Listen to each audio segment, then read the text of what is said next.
Good morning আমার আরও একটি সুন্দর ভিডিওতে হ্যালো সবাইকে। আর এই সকাল সকাল আমাদের বাড়িতে আসলো এক অতিথি। ও হচ্ছে আমার বড় দিদির মেয়ে স্নেহা। বাইরে এসে দেখি সবাই এখানে রোদ খেয়ে গল্প করছিল। চলুন এই সকালের মিষ্টি রোদকে আর হাতছাড়া করা যাবে না, তাই বসে পড়েছি আমিও। আর এই অঙ্কিত জিয়াংশের কাণ্ড দেখুন, সকাল না হতে ওদের দুষ্টুমি শুরু। শীতের দিনে এই এক কাণ্ড, বলতে না বলতেই সময় কিভাবে যে পেরিয়ে যায় তার কোনো ঠিক নেই। তো চলুন আমরা স্নান করে বসে পড়েছি দুপুরের খাবার খেতে। স্নেহাকে আগে এখানে খাওয়াটা দিয়ে দিলাম, তারপর আমি নিয়ে বসবো। এই তো এবার বিছানায় এসে দুষ্টুমি শুরু। ওকে খাইয়ে দাইয়ে বলেছে ঘুমাবার জন্য, কিন্তু ওর চোখে আর কোথায় ঘুম। আর ওই তো দেখুন, এদের দুই ভাইকে বলেছে ঘুমাবার জন্য, কিন্তু এদের চোখে মোটেও ঘুম নেই। চুপটি করে এসে দেখি দুনো ভাই মনের সুখে মোবাইল দেখছে। মোটেও খেয়াল নেই যে আমি এখানে এসে দাঁড়িয়ে আছি। যাকগে চলুন, এবার বিকেলবেলায় চলে এসেছি সবসময়কার মতো রেস্টুরেন্টে। এসে এখানে টুকটাক কিছু বেলুন ফোলানো হয়েছে। আছে এক দাদা ভাইয়ের বার্থডে, তো সেই দাদা ভাইয়ের বার্থডেটা আজ এখানে পালন করা হবে খুব ছোট্ট আর সিম্পল করে। কিছু 4-5টা বেলুনকে এই গাছের চারিপাশটায় খুব সুন্দর করে ডেকোরেশন করে দিয়েছি।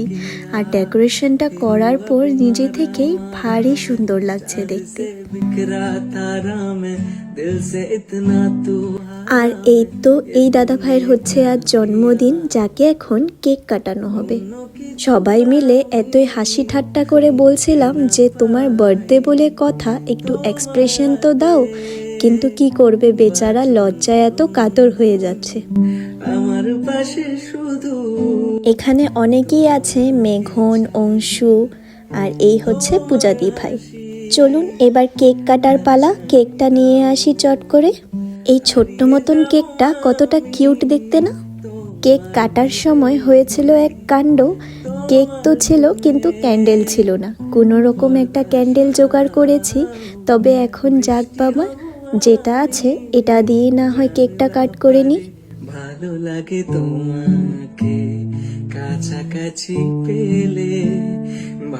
সবাই এখানে খুব সুন্দরভাবে ক্ল্যাপ করে করে হ্যাপি বার্থডে উইশ করছিল, কিন্তু সেটা আর আমি দিতে পারলাম না, কারণ ব্যাকগ্রাউন্ডে তো গান বাজছিল, সেই আবার কপিরাইটের প্রবলেম হয়ে যাবে।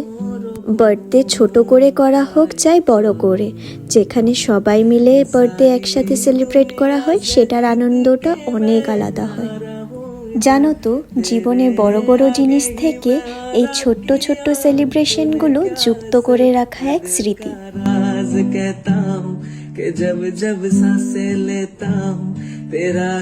চলুন এবার সবাই মিলে এক এক করে একটু ফটোশ্যুট করে নিই।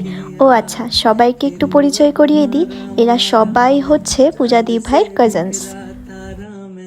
এই ঠান্ডায় যতটা রাত পড়ছে ততটা আরও যেন ঠান্ডা বাড়ছে, তাই আর সবাই মিলে কোথাও বসিনি, সোজা চলে এসেছি বনফায়ারের দিকে, কারণ এটাই একটা মাত্র সম্বল যে শীতের থেকে একটু রক্ষা দিবে।